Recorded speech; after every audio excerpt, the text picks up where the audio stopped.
Respira fundo assim, igreja, assim ó. Agora solta. Que saia toda a euforia, toda a preocupação. Que nesse momento na tua alma haja apenas espaço para o Espírito Santo de Deus trabalhar. Enquanto você se coloca em uma posição confortável aí na cadeira, enquanto você respira fundo, enquanto você dirige a tua atenção para a palavra, o Espírito Santo arregaça as mangas para começar a agir na tua vida. Diga aleluia se você crê nisso. Que haja movimentação nesse culto, somente do Espírito Santo. Que no mundo espiritual, todo espírito maligno, todo enviado do inferno, seja paralisado agora no poder do nome de Jesus. Hoje, Jesus vai trabalhar em prol da sua noiva. Ele vai remover enfermidades, Ele vai remover pés vacilantes, Ele vai remover a escuridão que está impedindo a luz da vida de chegar até a tua alma. Diga amém. Glória a Deus. Quem está pronto para viver uma experiência com Deus? Vou perguntar de novo. A segunda chance é direito de todos. Quem está pronto para viver uma experiência com Deus essa noite? Meu irmão, experiência com Deus é o que define nossa vida, é o que muda a nossa realidade, é o que remove a opressão, o peso, é o que nos liberta. Estar na igreja é diferente de ser igreja. Vir ao culto, participar de um culto comum, vamos dizer assim, se é que eu acredito piamente que não existe culto comum, principalmente, querido, porque todo momento de adoração Ele está junto, porque Ele mesmo fez uma promessa e disse: onde houver 2 ou 3 reunidos em meu nome, eu estarei presente. Então eu acredito piamente no que eu vou declarar agora. Não existe momento comum quando Jesus está presente. Então nós não viemos aqui essa noite só para um culto, só para um ritual, para que a gente possa voltar para casa, pôr a cabeça no travesseiro e falar: eu fiz a minha parte com Deus essa semana. Nós estamos aqui para viver uma experiência com o Rei. Nós estamos aqui com a nossa alma disponível para ser chacoalhada, transformada, liberta, salva, através de uma experiência com Jesus. Diga aleluia. É na experiência com o Espírito Santo que nós recebemos a revelação. A revelação é a luz para a igreja.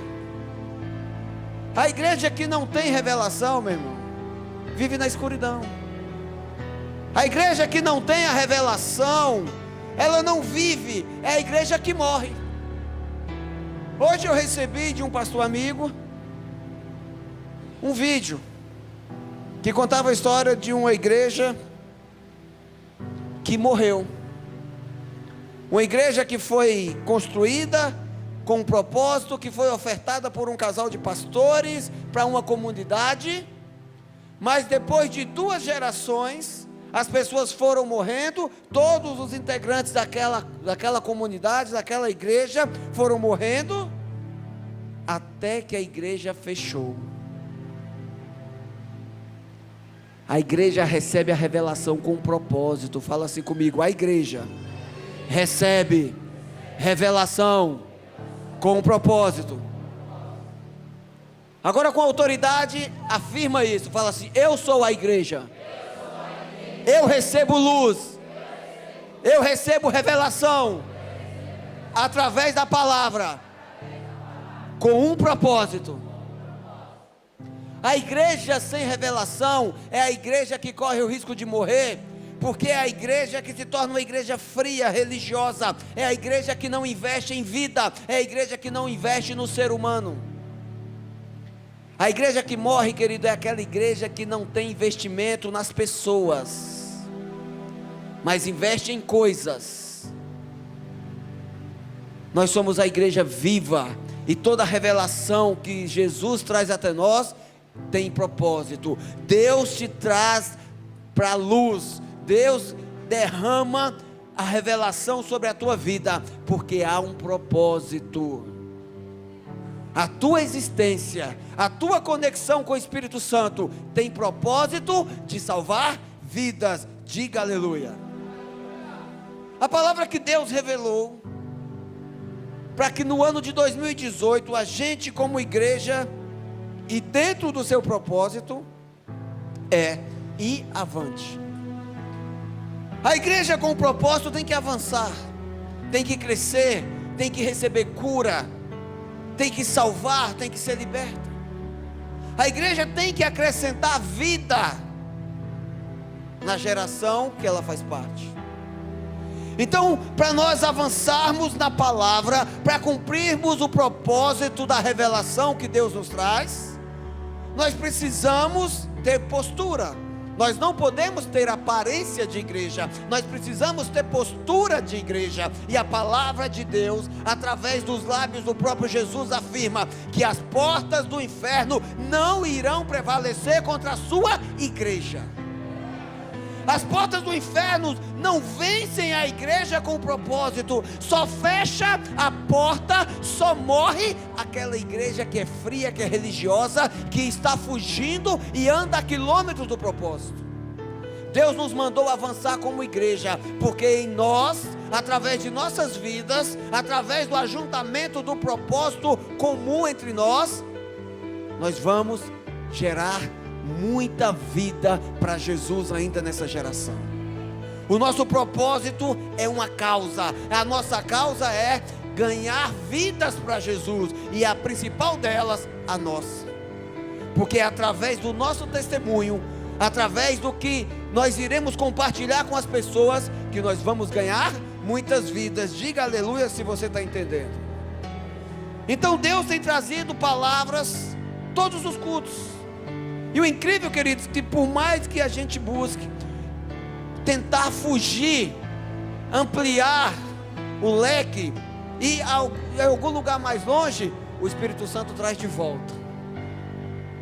Hoje Deus falou comigo: a família Betel tem um alvo, e só vai avançar se for na linha reta do caminho que eu estou propondo.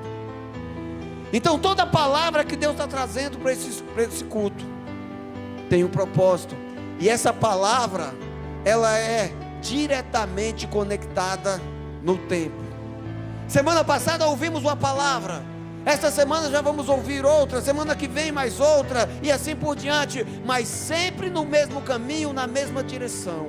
A cada domingo, a cada culto, Deus traz uma direção, Deus faz um ajuste, Deus coloca mais combustível, Deus aumenta a velocidade, Deus traz luz. Diga aleluia. Hoje Ele vai fortalecer os nossos pés. Lembra que dias atrás recebemos uma unção de velocidade? Ele disse que faria dos nossos pés ágeis como os pés da corça. Hoje Ele vai dar uma forcinha, ou melhor, hoje Ele vai dar poder nos nossos pés. O passo do justo, meu irmão, o passo do justo tem que ser com autoridade. Ele vai dar autoridade para a igreja, porque toda vez que a igreja avançar, o inferno tem que recuar. Diga aleluia. O tema da palavra de hoje: pés com autoridade no propósito. Repete assim comigo: os meus pés terão autoridade no propósito. Diga amém. Lucas capítulo 17, versículo de número 1 em diante, está escrito: Jesus disse aos seus discípulos: é inevitável que aconteçam coisas que levem o povo a tropeçar, mas ai da pessoa por meio de quem elas acontecem. Seria melhor que fosse lançada no mar com uma pedra de moinho amarrada no pescoço, do que levar um desses pequeninos a pecar. É inevitável que coisas aconteçam e levem o povo a tropeçar. É inevitável, queridos. Vai acontecer coisas. Vai haver na história da humanidade momentos em que o povo de Deus vai tropeçar. Nós sabemos que o cair é do homem e o levantar é de Jesus, vem através de Jesus. Algumas vezes nós tropeçamos, mas a decisão de continuar caído é nossa. Toda vez que você tropeçar, e se você se prontificar a ficar de pé, pode ter certeza que Jesus será o primeiro a te estender a mão para te dar uma postura nova diante das dificuldades.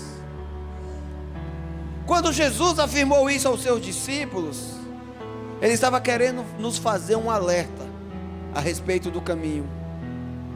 Jesus gerou a igreja nos 12 discípulos, fez aqueles homens pescadores de alma, deu-lhes uma causa que deve ser levada a todos os vivos através das gerações até a sua volta. A igreja de Jesus, querido, é gerada em cada um de nós, diga aleluia. Então, mesmo com algumas condições favoráveis para tropeçarmos, mesmo que nós venhamos a tropeçar, nós iremos continuar avançando, mesmo sobre algumas condições de tropeço, mesmo que a gente venha cair, mas Jesus vai nos levantar e nós iremos avançar na velocidade, na direção e no tempo que Ele nos conduzir, diga aleluia. Só que Jesus faz uma afirmação, e essa aqui chega, me deixou arrepiado: ai daquele que fizer pessoas tropeçar no caminho. Ai daquele que fizer algum dos pequeninos tropeçar e vir a pecar. Ai, fala assim comigo, ai. Ai. Ai é uma interjeição de dor. Quer dizer, quem fizer uma pessoa desistir da salvação vai sofrer consequências. E Jesus ainda vai mais profundo. É melhor amarrar uma pedra de moinho. Para quem não sabe o que é uma pedra de moinho, queridos, uma pedra de moinho é uma pedra redonda que deve dar mais ou menos umas 3 toneladas. Grande. Tem um furo no meio, então dá para passar a corda e a outra ponta amarrar no pescoço daquele que vai sofrer menos de que uma pessoa que tirar um filho de Deus da luz e levar para as trevas. Mas quem de livre consciência é capaz de pregar contra a eternidade no céu e pregar a favor de uma vida de tormento no inferno? Quem? Existem pessoas assim? Fala assim comigo, sim, existem pessoas assim. Existem pessoas que fazem isso. Todo aquele que prega contra a eternidade, que prega contra o evangelho de Jesus, vai sofrer consequências terríveis. Fala assim comigo, misericórdia. Você já pregou alguma vez contra Jesus? Culpado. Eu já preguei. Mas pela sua misericórdia, Ele me deu a causa, me deu uma missão de pregar todos os dias da minha vida em seu favor. Ele me dá o privilégio de conhecer o seu evangelho. Ele me dá a oportunidade de se fazer canal para abençoar a vida de outras pessoas. Eu tive a oportunidade, eu me arrependi, Ele me abraçou e nunca mais vai me largar. Eu creio nisso em nome de Jesus.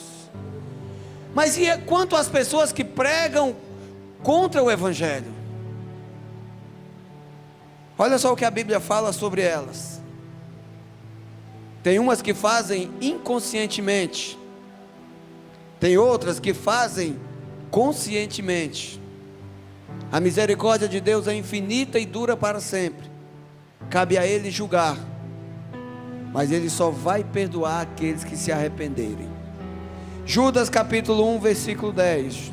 Na verdade, Judas, versículo 10 e 11. Todavia, esses tais difamam tudo o que não entendem, e as coisas que entendem por instinto, como animais irracionais. Nessas mesmas coisas se corrompem. Ai deles, pois seguiram o caminho de Caim, buscando lucro, caíram no erro de Balaão, e foram destruídos na rebelião de Corá. Quem são essas pessoas? São pessoas que, por não entenderem as Escrituras, por não viverem experiências com Deus, elas agem por instinto, como animais irracionais. A Bíblia fala que devemos prestar culto ao Senhor com o nosso racional. Nós devemos nos apresentar diante de Deus com o nosso culto de adoração de forma racional. O que isso quer dizer? Eu decido adorar a Deus com a mente sóbria, com a mente livre de entorpecentes, livre de mentira, livre de grilhões. Ao momento que eu permito Jesus me tocar, Ele me liberta, Ele me cura, então eu passo a adorar a Ele por livre e espontânea vontade. Qualquer outra forma de adoração que não seja com o culto racional, seja por pressão, seja por obrigação, seja por interesse, cai na condenação desses três grupos de pessoas: as que entram no caminho de Caim, as que se fazem como Balaão, e as que são destruídas na rebelião de Corá. Deixa eu explicar para vocês, porque tem pessoas que agem como instintas, por instinto, como animais irracionais. As pessoas fecham a sua mente para a palavra, então elas tomam decisões. Você já pisou no rabo de um cachorro, sem querer? Você está passando, tem um cachorro deitado no chão, você pisa, o que ele faz? Ele dá um grunhido, alguns dão uma dentada e correm.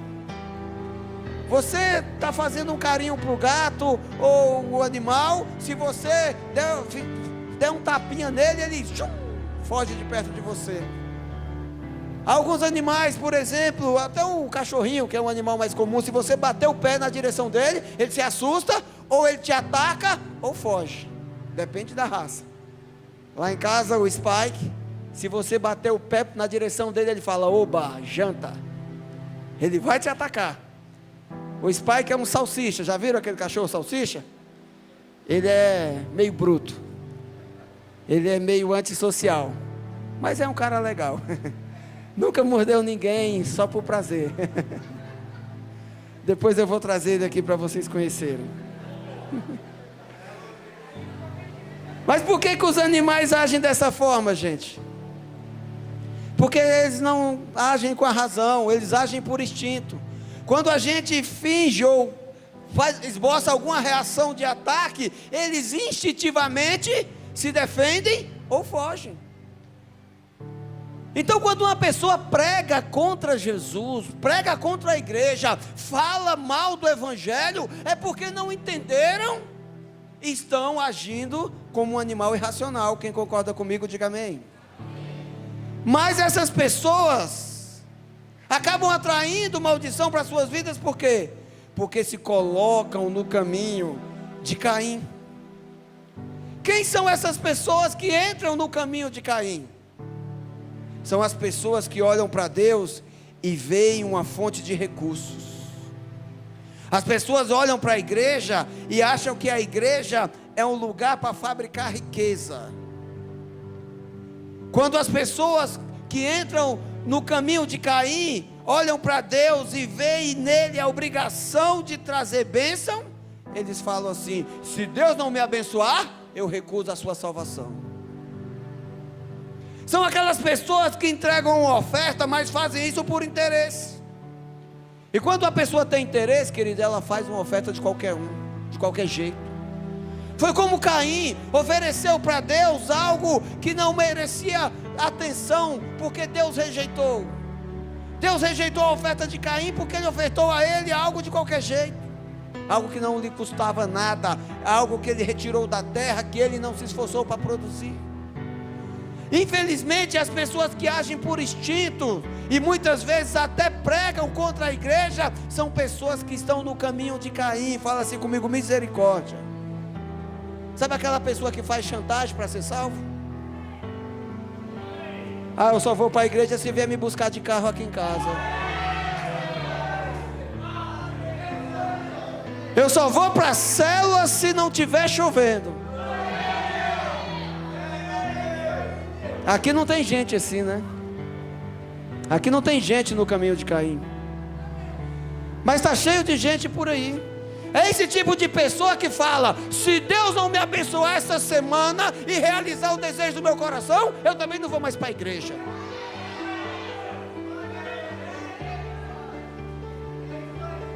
Nós não podemos cair nesse engano, gente. Fazer chantagem com Deus não cola.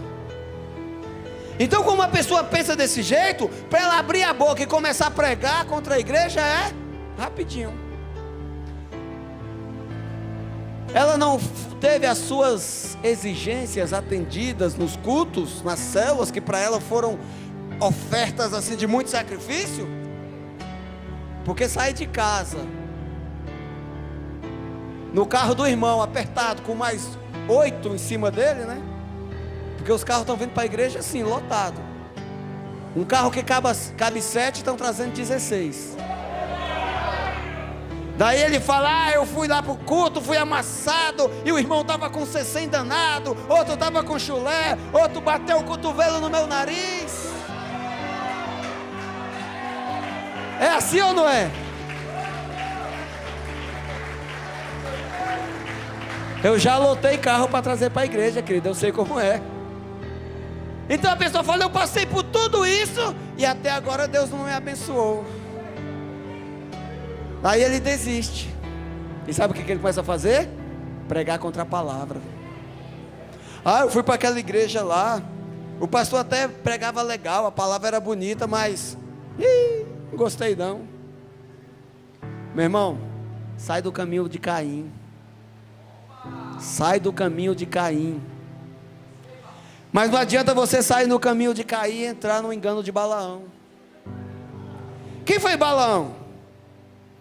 Balaão era um sacerdote que conhecia Deus. E quando o povo que estava saindo do Egito começou a ir na direção da terra prometida, um rei contratou esse profeta, esse sacerdote, para profetizar, para amaldiçoar o povo de Deus.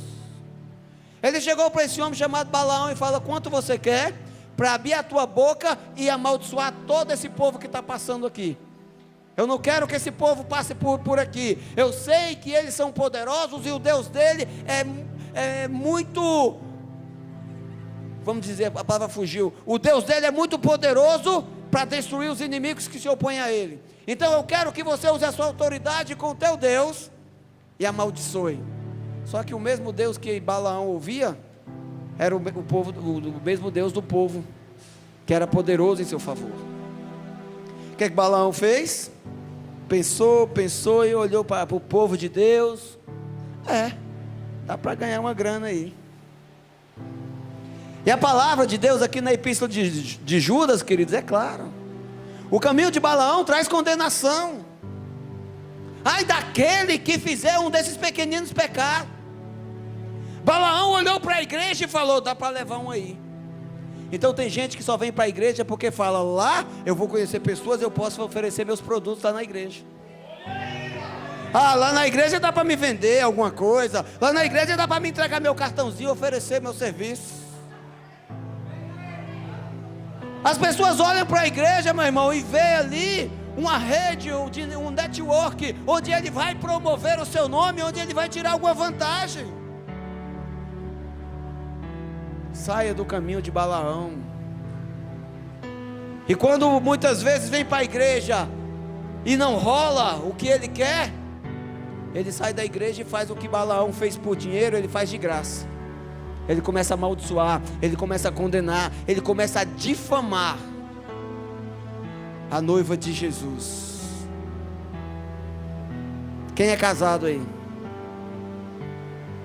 Antes de você conhecer Jesus, Quando você era daqueles lá do mundo, aquele terrível, sabe? O que você faria com uma pessoa que falasse mal da tua esposa ou do teu esposo? Antes de conhecer Jesus. Não quero trazer nenhum velho homem aqui de volta. Porque tem uns irmãos que falam, antigamente eu resolvia logo. Tem uns irmãos que falam até hoje, eu sou crente, mas meu revólver não é não. Meu irmão, se um ser humano vai defender o seu cônjuge, imagina Jesus. Então pensa bem antes de abrir a boca para falar mal da noiva de Cristo. Só que tem pessoas que estão no caminho de Balaão, que não atentaram para isso, mas ficam de olho na possibilidade de promover alguma coisa para ganhar dinheiro dentro da igreja. Fala assim, meu Deus, tem misericórdia. Quem está entendendo, diga aleluia. São pessoas como essas que morrem na condenação de Corá. Quem é Corá? Outro dia pregamos aqui a respeito dele. Foi o rebelde que se levantou contra a autoridade do líder. A pessoa que entra no caminho de Caim, que continua no caminho de Balaão, morre na condenação de Corá. Porque o rebelde, querido, a Bíblia fala que Deus faz a terra se abrir e traga tudo que ele possui. Corá foi um que se rebelou contra a liderança de Moisés. A rebelião, queridos, ela traz condenação na vida daqueles que optam por este caminho. Só que Jesus adverte: o homem que é lançado no mar com uma pedra amarrada ao seu pescoço, sofre menos. Mas o que leva uma pessoa a se perder no caminho? O que leva uma pessoa a vir para a igreja e se perder no caminho? O que faz uma pessoa chegar aqui e optar por permanecer no caminho de Caim, na rota de Balaão, ou mesmo sabendo do destino, no caminho de Corá? Quem quer saber? Depois que eu falar para você, você não vai mais ser inocente. Falo ou não falo? Falo ou não falo? Fala assim comigo: o que leva uma pessoa a se perder no caminho é a causa própria. Fala para a pessoa que está do teu lado, mas fala de uma maneira bem sorridente. Fala assim: querido, causa própria faz a pessoa ser condenado, mesmo estando na igreja. Quem entende isso? As pessoas fecham a sua mente. Elas preferem andar no instinto como animais racionais do que aceitar o óbvio. As pessoas se esquecem, meu irmão, que uma das razões principais da saída de Jesus do seu trono de glória e passar pelaquela cruz, por aquele sofrimento, foi estabelecer a igreja. E qual o propósito de Jesus de estabelecer a sua igreja? Você acha mesmo que Jesus fez tudo o que fez? Levantou homens, ensinou, lhe discipulou, revelou segredos, deu poder e autoridade só para fazer um culto vazio? A igreja de Cristo não tem data de validade. A palavra é, e a igreja não vai prevalecer nem contra o inferno, nem o inferno prevalece contra a igreja. Imagina a morte. A igreja de Jesus é eterna, é poderosa, ela tem um objetivo que atravessa fronteira, que atravessa gerações. A igreja de Cristo nasceu para ser eterna, diga aleluia. O propósito da igreja de Jesus, meu irmão, é para que os perdidos encontrem esperança, é para que o pecador seja perdoado dos seus pecados e andem pelo caminho da salvação, na direção da vida eterna. Só que as pessoas que estão dentro da igreja, lutando por sua causa própria, que persistem no caminho de Caim, entram na rota de Balaão e atraem para si a condenação de Corá, são os alvos preferidos de Satanás. Quem aí é inocente para achar que Satanás não vem ao culto? Ele não perde um. Todo culto ele está aqui dentro. Pastor, como assim o Satanás entra na igreja? Entra, meu irmão. Só que ele só age na igreja que não tem causa, na igreja que é religiosa, na igreja que não tem luz. A igreja que tem causa, que tem Jesus entronizado, Satanás pode até vir, mas ele fica assim, ó. Ele não faz nada. Ele não faz nada na vida daqueles que entram na causa da igreja. Mas aquele que está na causa própria, querido, Satanás dá uma olhadinha, desenha um alvo na testa e fala: esse é meu. Quem está entendendo fala misericórdia. Quando nós estamos dentro da igreja, quando nós nos vestimos de noiva de Jesus, mas que temos por trás uma causa que não quer dizer, que não tem a ver, que não está conectada com a causa de Jesus, nós nos fazemos alvo de Satanás. E todos sabemos que as trevas dão legalidade para o inimigo operar. E quando Satanás escreve o alvo, que ele desenha o alvo na testa daquele, ele dá até uma forcinha para ele alcançar. Como? Posso falar?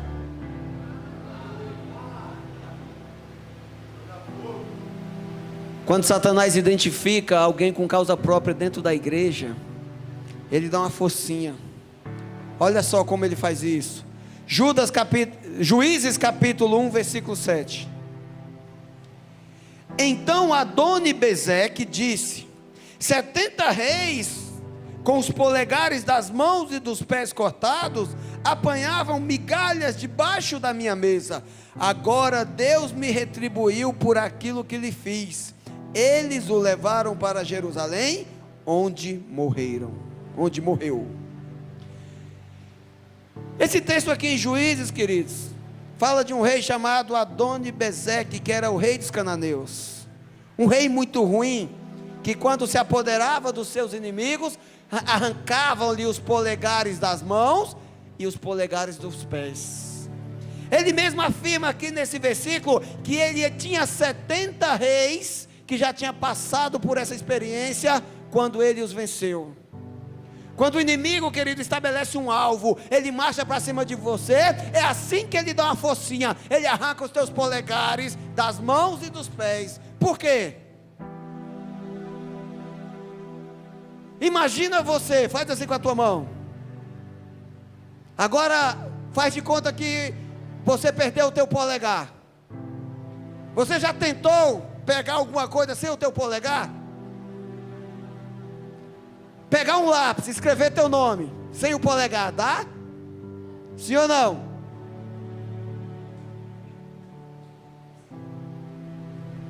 O que tem no teu polegar aí? A tua marca, que é conhecida como? Queridos, quando nós estamos dentro da igreja, quando nós somos a noiva e lutamos em causa própria, Satanás vem e espiritualmente ele arranca os polegares das nossas mãos. Por quê? Porque ele quer paralisar a pessoa que tem causa própria, aquela igreja que não tem força na mão, ele fica aleijado espiritualmente. É a igreja que acaba fechando as suas portas, é a igreja que acaba morrendo, porque ela não tem força na pegada. Diga amém se você está entendendo. E além de tudo, rouba a identidade. No teu polegar está a tua identidade. Você é exclusivo, você é único. Não existe duas pessoas no mundo que têm a mesma identidade. Quando Satanás rouba a tua identidade, ele anula você. João 10:10 está escrito: o ladrão vem apenas para furtar, matar e destruir. A única coisa que Satanás faz, queridos, é matar, roubar e destruir. Nós somos feitos à imagem e semelhança de Deus, e a nossa identidade somos filhos, herdeiros, co-herdeiros. Nós nascemos para sujeitar, nós não nascemos para ser escravos. Então Satanás quer fazer como o rei Adoni-Bezeque. Ele quer roubar, roubar a tua identidade, arrancando nossos polegares.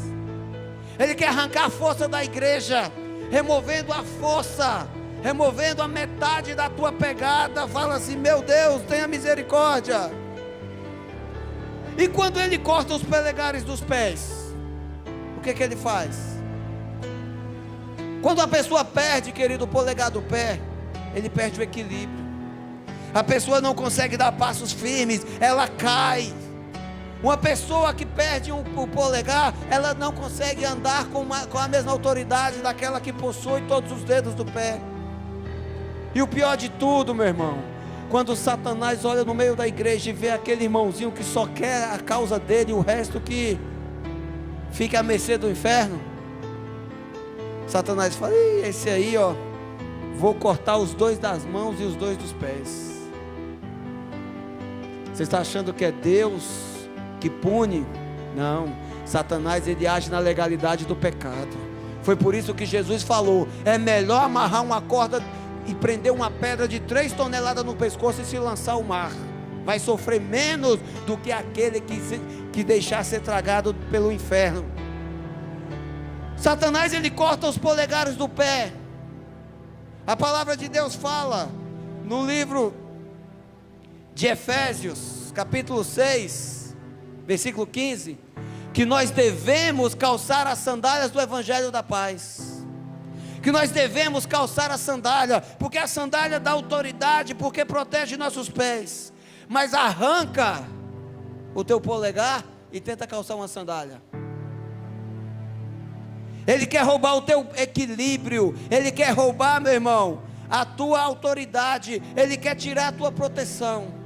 Então, quando nós legislamos em causa própria, nos dizendo que somos noiva de Cristo, nós nos tornamos alvos de Satanás. E sabe o que isso acontece? Quando Satanás consegue arrancar os polegares das pessoas dentro da igreja, espiritualmente, ele torna aquelas pessoas pessimistas. O que é uma pessoa pessimista? É aquela pessoa que não consegue ter nas suas mãos a promessa. Ele não tem os polegares, então ele não consegue segurar com firmeza as promessas de Jesus.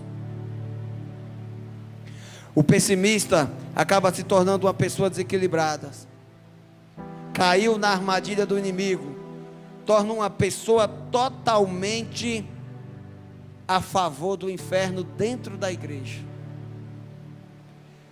Sabe o que o pessimista faz?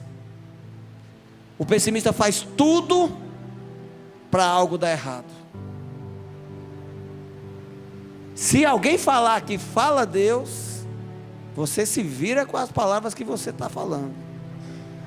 Mas o pessimista, querido, ele faz tudo contra o certo. Ele faz tudo para algo dar errado. Sabe por quê?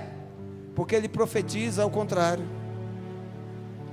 Vamos fazer o evangelismo na praça. Vamos ganhar muitas vidas para Jesus. Vamos lotar os cultos, arrebanhando pessoas nas praças, onde as pessoas estão só usando droga, se prostituindo, ou o capim, o mato está tomando de conta. Daí o pessimista fala: isso não vai dar certo. O que é isso, meu irmão? O pessimista, ele está profetizando: vai dar errado. Esse projeto da igreja não vai dar certo. Esse projeto da igreja não vai ser bênção. Ele está dando legalidade no mundo espiritual para Satanás vir agir, porque Satanás acha nele ali uma âncora para se manter preso à noiva. Aí você chega para o pessimista e fala: você falou que ir lá na praça não ia dar certo? Olha o tanto de pessoas que estão na igreja que veio da praça. Tem alguém aí que veio das células da praça? Levanta a mão para me ver. Uma meia dúzia de pessoas aí. Daí você fala isso para o pessimista, fala assim para ele: ó, tá tudo dando certo, hein? Ele fala: espera para ver, vai dar errado. O que o pessimista ajuda na obra? No que o pessimista ajuda? Fala assim comigo: nada. Ele profetiza que o projeto vai dar errado. Ele profetiza que, mesmo dando certo, uma hora a casa vai cair. E o que ele faz? Nada. Sabe aquela pessoa que está na equipe, que fala que é discípulo, que fala que está junto, sonha o teu sonho, conta comigo, e não faz nada. Sai da rota de Caim. Sai do caminho de Balaão. Deixa Corá para lá, meu irmão. Satanás está escrevendo um alvo na tua testa e ele vai agir. O pessimista, ele quer de qualquer jeito se impor. E é esse tipo de pessoa que prega contra a igreja, que prega contra o evangelho, mesmo dentro da igreja. Quem não conhece um dos pessimistas mais famosos do mundo? As pessoas com mais de 30 aí vão saber de que eu estou falando. Põe aquela imagem aqui no telão, por favor.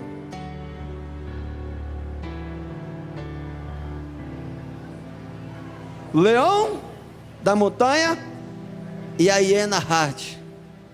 Hanna-Barbera. Quem não conhece essa hiena?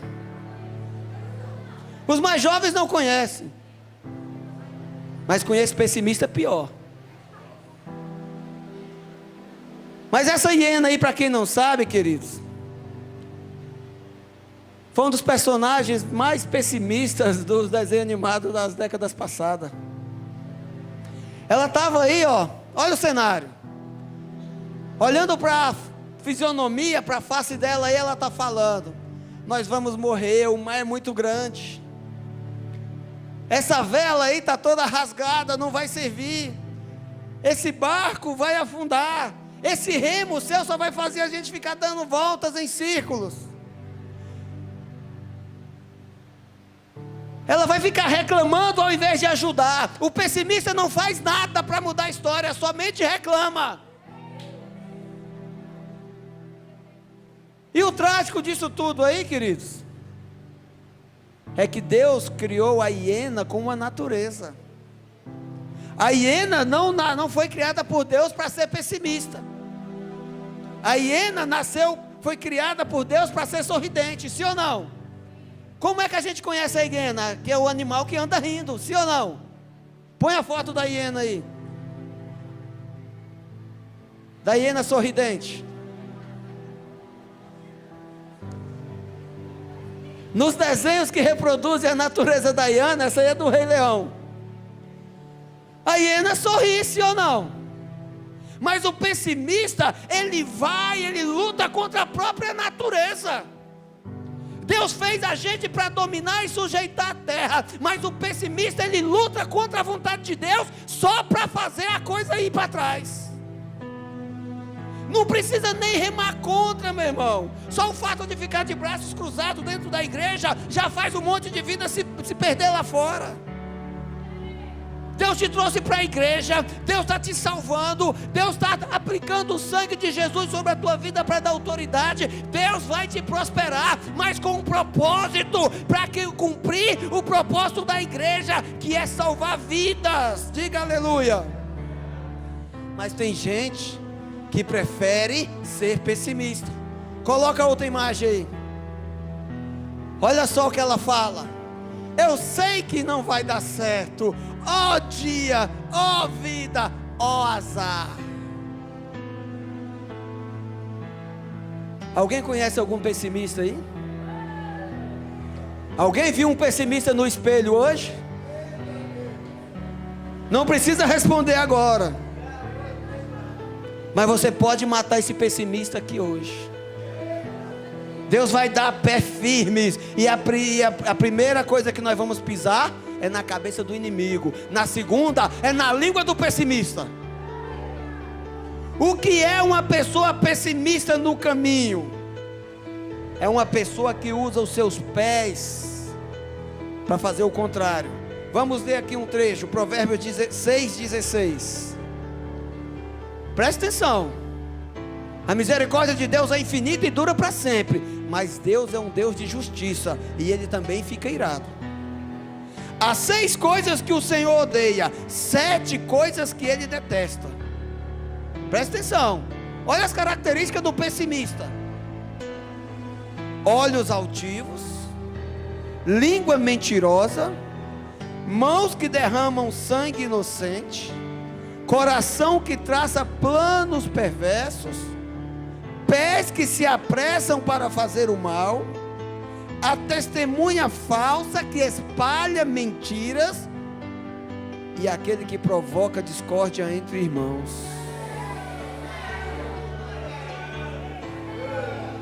Queridos, o pessimista tem tudo isso, só que ele tem um agravante: os pés dele são velozes para ir na direção contrária. Deus está mandando a igreja avançar, Deus está mandando a igreja entrar nas águas das impossibilidades. Está difícil, ninguém vai vencer. Deus fala: vai para cima que eu garanto.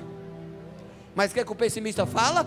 Ali está a impossibilidade que Deus prometeu tornar provável, que Deus prometeu fazer testemunho. Ali são as águas que Deus vai abrir para a gente passar em segurança. Mas de lá estão vindo o inimigo. O que o pessimista faz? Eu prefiro morrer na mão do inimigo do que entrar nessa água aí. Ele nega a fé. Ele vai contra a natureza que Deus designou para ele. Ele é uma pessoa que se nega a se esforçar para mudar de vida. Meu irmão, você está dentro da casa de Deus, você está ouvindo uma palavra, você está aqui ouvindo, tendo a tua alma chacoalhada pelo Evangelho de Jesus. Pare de se esforçar para continuar sendo a mesma pessoa. Se esforce para mudar, se esforce para ser uma pessoa diferente, se esforce para avançar dos projetos de Deus. Mateus 11:12. Desde os dias de João Batista até agora, o reino dos céus é tomado e os que usam de força se apoderam dele. Quer dizer, tem que se mover, meu irmão. Tem que se esforçar, tem que pagar o preço. Se a pessoa que te dá carona todo domingo para vir para o culto não puder ir na tua casa hoje, você fica em casa. Que esforço você está fazendo? Eu estou fazendo um favor para ele, eu vou ser discípulo dele. Então quer dizer, é favor para Jesus você ir para o céu? Você não entendeu ainda, filho. Quando Jesus fala, me aceita que eu te salvarei, o privilégio é nosso. Deus é tão poderoso, a mente de Deus é tão infinitamente maior do que as nossas, que Ele faz uma loucura para nós. Se eu aceitar Jesus, Ele me salva. Quando o certo para nós seria: Jesus, aceita aí. Quem entende isso? Toda equipe tem um pessimista, meu irmão. Um pessimista. Até Jesus tinha um pessimista na sua equipe. Na equipe dos 12 de Jesus tinha um pessimista chamado Tomé. Ele era aquele cara que só acreditava quando via o resultado. Ele é aquele que só acreditava se alguém provasse para ele.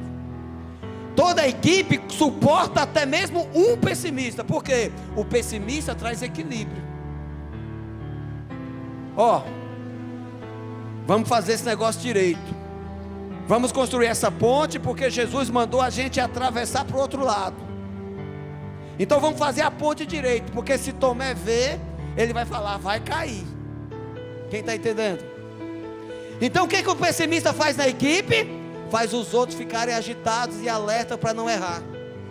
Jesus mandou entrar no barco, atravessar o mar da Galileia, lá para Tiberíades. Então vamos. Olha, presta atenção, confere a vela, vê se os remos estão aí. Tem provisão? Vê tudo direitinho, porque se Tomé ver que está faltando alguma coisa, ele vai sair daqui até chegar do outro lado murmurando. Então para que serve o pessimista? Para deixar todo mundo alerta. Vamos limpar direitinho, porque quando ele chegar aqui e ver aquela sujeira, vocês viram que eles falam assim, vamos fazer direitinho para quando ele ver, porque o pessimista não trabalha. Mas ele é o primeiro a criticar, ele é o primeiro a atacar. O pessimista é aquele que viu o ungidão chegando na porta da igreja e fala, esse ônibus é velho, está cheio de amassado, cheio de podre. E por que você não vendeu o seu carro e ofertou para comprar o ônibus? Entenderam? O pessimista é assim, gente. O pessimista ele costuma não trabalhar.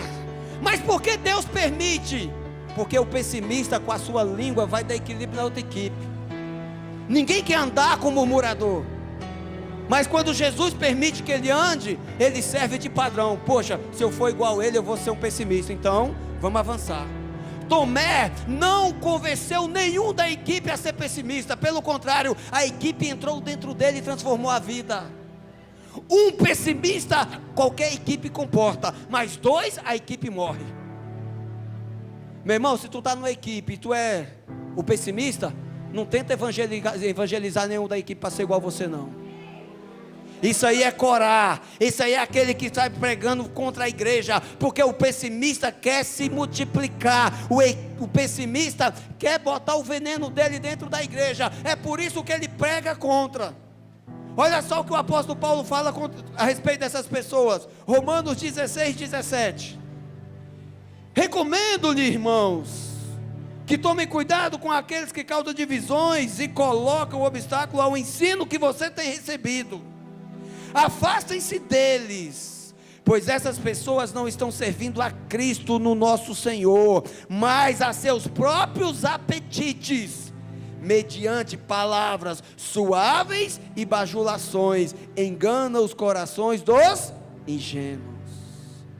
O pessimista nem sempre ele vem com palavra contrária, nem sempre ele vem com crítica, com acusação. Algumas vezes ele vem com bajulação. Sabe por que o rebelde convence o outro a ser rebelde? Porque ele fala: olha, você é melhor que o teu líder. Estava olhando para você, ó, você tem o que ele não tem. Quem está entendendo fala misericórdia. O pessimista olha para você e fala: meu, não sei onde o pastor está com a cabeça que não viu você ainda. Olha a tua voz, era para você estar cantando lá no altar. É, rapaz, você toca a bateria desse jeito e não está no louvor? Se eu fosse você, saía dessa igreja, ia para um lugar que alguém te valoriza. A pessoa que fala isso aqui dentro dessa igreja, meu irmão, acho que ela não sabe, ela está fazendo exatamente o que o apóstolo Paulo está falando aqui. Tem pregado pondo o obstáculo quanto o aprendizado que temos ensinado. Sabe por quê? Que está cheio de gente que canta bem, tem talento, toca instrumento e não está aqui no altar? Essa igreja não precisa de músico, essa igreja exige adoradores. Deus não quer músico, meu irmão. Deus procura os adoradores que o adoram em espírito e verdade. Então muitas vezes o pessimista ele vem em causa própria e planta a sementinha. E o que ele faz? Autoriza Satanás a cortar-lhe os seus polegares. O pessimista, ele dá autorização, fala: Satanás, pode cortar os das mãos, pode cortar os dos pés também. Eu não me preocupo em rastejar, em comer as migalhas lá da mesa do rei cananeu. Eu não me incomodo de andar sem equilíbrio. De manhã está em pé, de tarde está caído. Eu não me incomodo de perder das minhas mãos as promessas de Deus o tempo todo. O pessimista, ele rejeita essa promessa aqui, ó. Romanos 10, 15. Presta atenção. O pessimista, meu irmão, ele odeia isso aqui. A parte B em especial. Como pregarão se não forem enviados? O pessimista não faz nada, então ele nunca vai pregar. Como está escrito? Como são belos os pés do que anunciam as boas novas. A palavra evangelho significa boas novas. O pessimista não vê beleza em pregar o evangelho. O pessimista, ele enxerga a oportunidade de promover ou ter lucro dentro da igreja. Então ele pensa assim: se eu não ganhar nada, também eu não vou fazer. Se não tiver bênção para mim, então para mim não serve.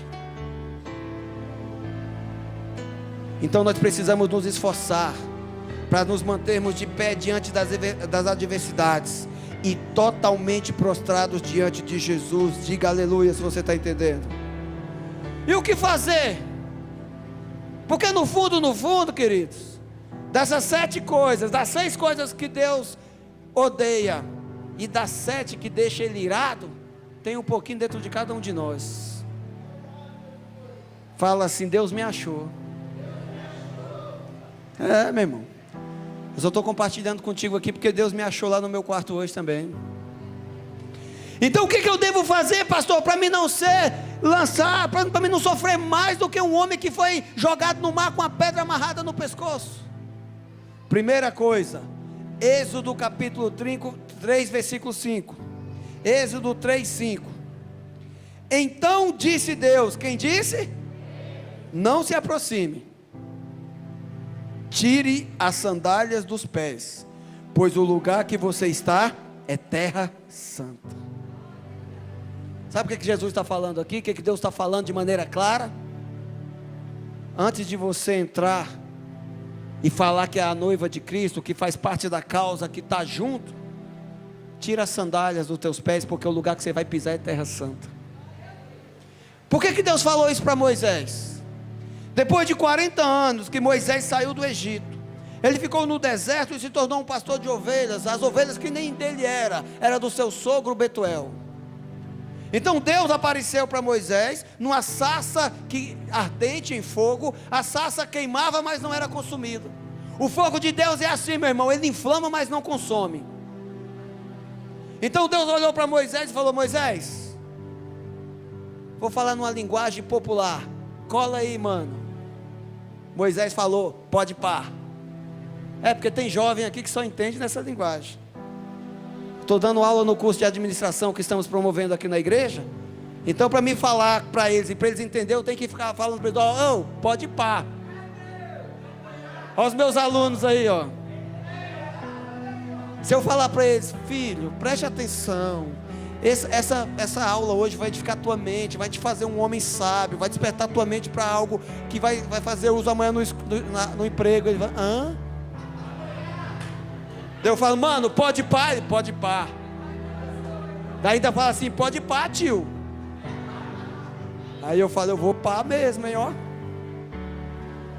Deus falou para Moisés o seguinte: você vem, mas alto lá. Olha para os teus pés, Moisés. Moisés olhou e falou: ué, o que tem de errado? Tira as sandálias que você vai pisar na terra santa. E o que Moisés achou? Eu vou pisar na terra santa, eu vou descalçar meus pés em sinal de humildade? Não, meu irmão. Deus estabelece propósito em tudo que Ele faz.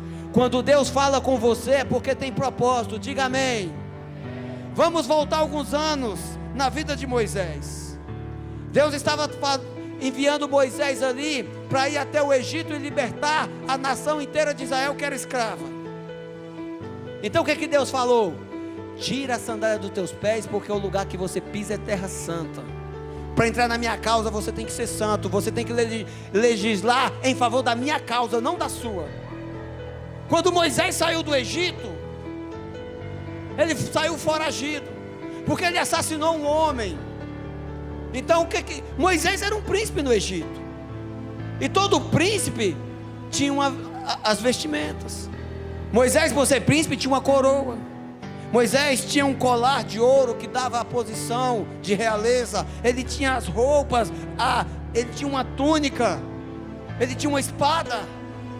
Quando Moisés assassinou aquele homem e os hebreus começaram a acusar, o que a Bíblia fala? Que ele fugiu para o deserto. Então no meio do deserto, eu acredito, vamos imaginar Moisés andando pelo deserto e aquela coroa de ouro esquentando. Ele falou: poxa, eu queria água, mas não tem água, essa coroa está pesando, jogou fora. Moisés pegou aquele colar de ouro que estava pesando toneladas naquela altura do campeonato, tirou, jogou e continuou. A espada, ele falou: deixa para lá, vou me tornar leve para me sobreviver. Só que as sandálias dos pés ele não tirou, porque se ele tirasse as sandálias dos pés, ele iria morrer, seus pés ficariam fracos. Ele continuou com aquela sandália, no meio do deserto, no meio do caminho, debaixo do sofrimento, ele se despiu de toda a aparência, toda a postura do Egito, mas continuou com a sandália nos pés. 40 anos depois, Deus falou para ele: Moisés, você vai entrar na minha causa, você vai libertar meu povo, você vai ser a minha igreja, mas tira a sandália do teu passado. Por que isso?